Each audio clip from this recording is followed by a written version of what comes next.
Стихотворение о войне, варварство, Муса Джалиль. Они с детьми погнали матерей и яму рыть заставили, а сами они стояли, кучка дикарей, и хриплыми смеялись голосами. У края бездны выстроили в ряд бессильных женщин, худеньких ребят. Пришел хмельной майор и медными глазами окинул обреченных. Мутный дождь гудел в листве соседних рощ, и на полях, одетых мглою, и тучи опустились над землею, друг друга с бешенством гоня. Нет, этого я не забуду дня, я не забуду никогда.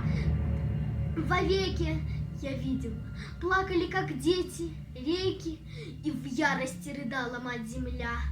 И своими видел я глазами, как солнце скорбное, омытое слезами, сквозь тучу вышло на поля. В последний раз детей поцеловала, в последний раз шумел осенний лес. Казалось, что сейчас он обезумел.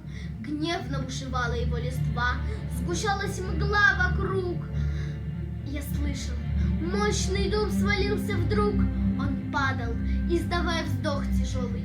Детей внезапно охватил испуг, прижались к матерям, цепляясь за подолы, и выстрела раздался резкий звук. Прервав проклятие, что вырвалось у женщины одной, ребенок, мальчуган больной, головку спрятал в складках платья еще не старой женщины. Она смотрела, ужаса полна, как не лишиться ей рассудка. Все понял все, малютка, спрячь, мамочка, меня, не надо умирать.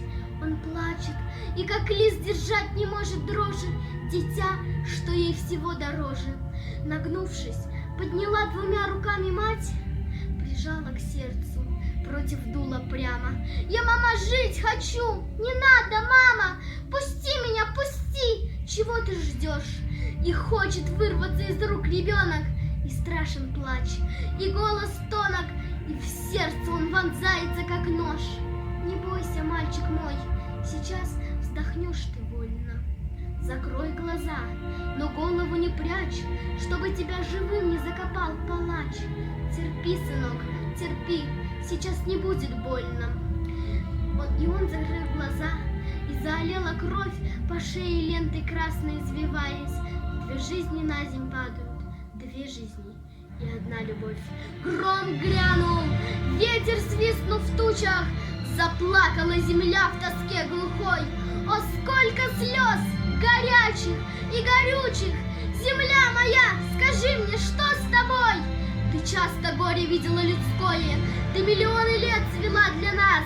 Ну испытала ли ты хотя бы раз такой позор и варварство такое?